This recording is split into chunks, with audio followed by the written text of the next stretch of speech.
Hey everyone, in this video we're gonna be breaking down the following typical themes for the King's Indian attack. How to squeeze the Grunfeld by using the double fianchetto, and at the end of the video I'll show you how to grab the initiative in a rather symmetrical position. So we're gonna be trying out the King's Indian attack by going knight f3 and then setting up the fianchetto. See what my opponent has in mind. He opens up with knight f6 and then steps in the center with d5. I'm just gonna do my thing here, gonna go for the fianchetto, and most of the times playing with d3, knight b d2 and e4, and we see the kingside fianchetto, which in this position you can think about it as sort of a Grunfeld setup because he has committed to this d5 move, and we could still stick to the normal stuff with d3 and d4, but it's actually not working that well against this fianchetto setup. I think in my opinion here, the way to actually fight for the advantage would be to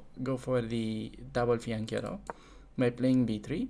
And against bishop g7, bishop b2, gonna be getting a bit of a theoretical position where I think black should be okay, but definitely a little bit easier to play as white. So I think c5 is the move.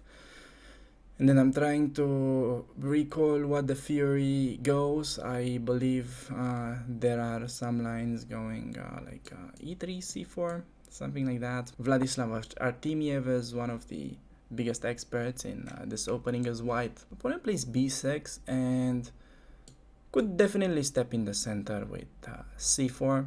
Could also go for the slower approach with d3, knight b d2. I think the way to go is to just play c4, challenge the center immediately, and against dc4, potentially annoying could be knight e5, putting a lot of pressure on this diagonal. And in case opponent plays bishop b7, we could take, and then the idea is that, well, after knight takes, we can exchange the enemy fianchetto bishop, which is an amazing trade for us. And on bishop captures, we can simply continue development with knight c3. And then we have small superiority in the center with two pawns against only one. And that will actually allow us to maybe combine some play with d3, e4. Or perhaps going directly d4, rook e1, e4. But okay, this actually feels really sketchy to me. I have a feeling there should be a direct way to punish this move. But could also just play a solid move like queen c2, defending the bishop, attacking the knight. Could also do rook c1. I don't think knight e4 is a good move by any means, but I think the most solid reply would just be to go queen c2, hitting the bishop, hitting the knight once again, and if opponent has in mind to take, then probably we're gonna be trading with a bishop, and I think white is the one that benefits from these exchanges. Definitely, yeah, taking with a bishop, simply getting rid of one of black's most important pieces. And after bishop takes, I think we're going to be taking with a queen, keeping the semi-open file open. Then the idea is to break in the center with d4 in case opponent plays for like c5. That is a very typical idea, and we will have this kind of sort of super slightly positions, maybe perhaps even closer to equal, that are just a little bit more pleasant for white, which I think are actually like really nice to play because we basically have no risks in this structure. And yeah, if opponent makes some mistakes on the way, we can definitely take advantage of them and get the full point.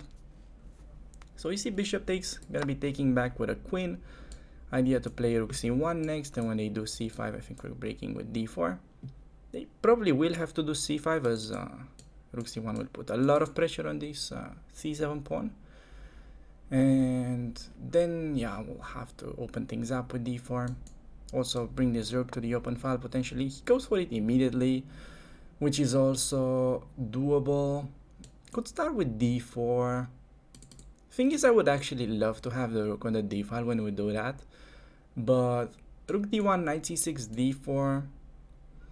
that is perhaps doable, like cd, knight takes on d4, and perhaps bishop g2, knight takes c6 could win for us, and that's something I'm definitely happy about. So I think I'm gonna start this way. I think it's a bit trickier idea to play d4 next, and I think opponent will have some issues on this file, so has to be very careful already, I think. Yeah, gonna play d4. This is huge threat, and also like bishop f3. I think we have a choice between either bishop takes and okay, bishop takes, maybe he has knight d4 with knight d2 ideas, but okay, on bishop f3 I think there could be d takes on c5. It was a very annoying move because we're hitting the queen and then we can actually just recapture, and there's no way to like for him to retreat because we just take it. So I think bishop f3, perhaps dc is the move and not just going for the simple bishop takes. I think that's a mistake because of knight d4.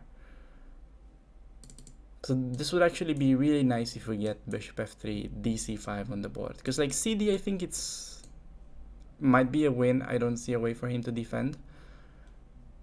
So I think this has to be sort of played, but dc is just very promising for us. Okay, opponent plays e6, just going solid, but I think can just grab a piece here after dc.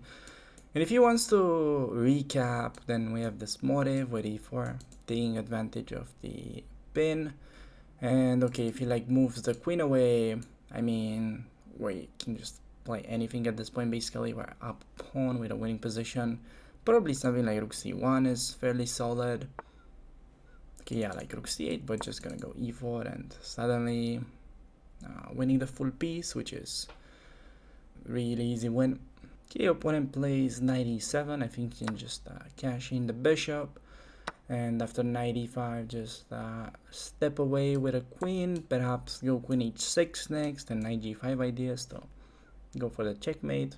We don't have to like force the issue like this, but I think it might actually be pretty strong. I think he's already forced to the queen f6 so that he can meet knight g5 with queen g7. Yeah, but actually, you know, we're happy to go for the endgame, and then can even take his knight. And with the extra piece, we should have a fairly easy conversion. Yeah, just gonna be trading, eliminating the knight, even though, you know, Fianchetto bishop is so juicy that it's pretty painful to make this trade, but I mean, for the winning endgame, it's fine. We can do that. And just rook d1 next, putting pressure on the d5 pawn. On rook d8, I think we have knight e4 as a nice move, and on h6, just knight back. This is pretty huge threat. And okay, on f6, just collecting the pawn. If rook c2, then rook d7 picks up the a7 pawn, and we can double up on the 7th potentially. Okay, we see a rook trade, just gonna take back. This is still a thing, so he has to watch out for. Okay, gonna go rook d7, and hopefully we can even create a mating net there. I could go and grab the pawns, but looking forward to get my knight to f5 and then potentially trap his king in a mating net. So yeah, just gonna go a3. Idea to recapture,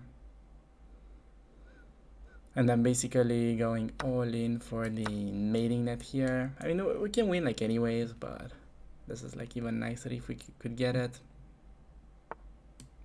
Okay, that's perfect bait. He's gonna take the pawn and can play knight f5, and we're trapping his king.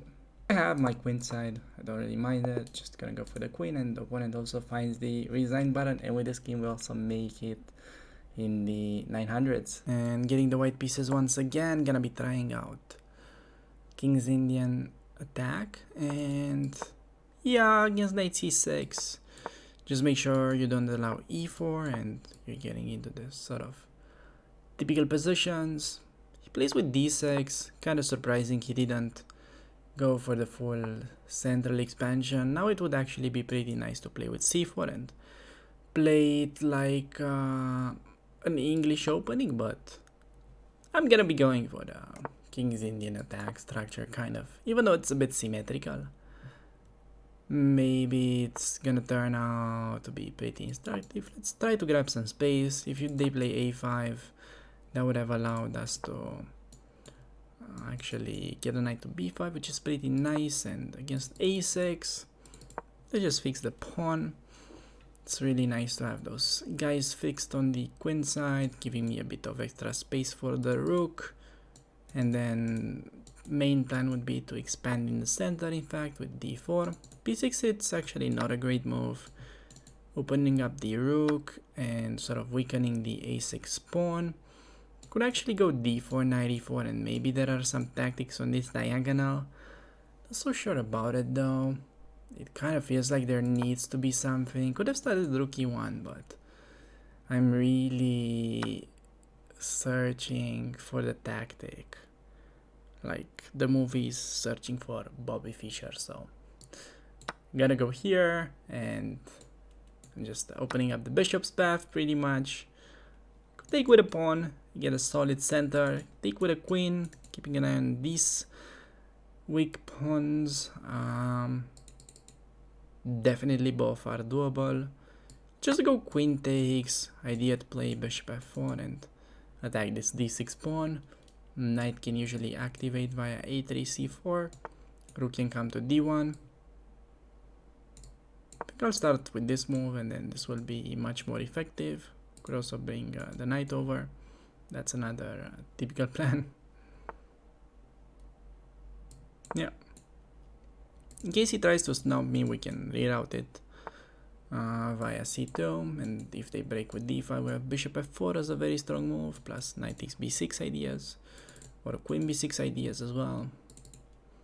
This is gonna be like huge threat next. On b5, I could go knight b6, knight d5, knight e3, knight d5, knight a5 candidate move. Those are the three main options that I can think of. This one's actually sort of juicy because it's hitting the bishop. This one's actually more forcing and I like it better. And rook b8, maybe take. Bishop b7 is kind of scary, but there's rook a7. Okay, maybe queen b7 is a bit problematic in that case. We have to move the rook and the knight drops. So against this, I think we'll have to play mainly knight d5 and just get a solid position, hitting the queen, hitting the bishop, has to trade. Pawn on a6 is also under attack. So yeah, just taking back, only move. We've got like the two bishops, better position from a strategical point of view. Weak pawn on a6, and here just going g5 and grabbing a lot of space. Otherwise, I don't see how we can make progress. And when they do that, can usually trade, play bishop e3, can go for all kinds of endgames like g5 and maybe just collect the free pawn. That might be the cleanest. Play the attacking move. I mean, force the mistake and then can just cash in the free pawn. Important to play this because taking immediately allowed knight g4. So keeping the g pawn, collecting now the free juicer. We have the bishop pair. Play bishop e3. We have extra pawn. Position definitely objectively winning. Threatening b4. Winning the c5 knight because of the pin, and this one is looking better and better in the last couple of moves, and maybe just like actually activating, hitting the bishop, expecting bishop f8. Maybe then could consider this move, even though I'm not like super thrilled about. Rook b7 is sort of a good idea, annihilating the pressure, but it allows me to eliminate the main defender of the rook and also defend my own rook in the process. So this move actually wins a piece, and with that, probably the game. I think this is now gonna be a pretty smooth sailing, but the opponent finds the resign button and we managed to get this one in. Thanks a lot for making it this far into the video, and in case you're looking for more episodes from the same series, make sure to click one of the videos that will appear on the screen. So with that being said, I'd like to thank you for watching, and I'll see you around on the channel. Take care.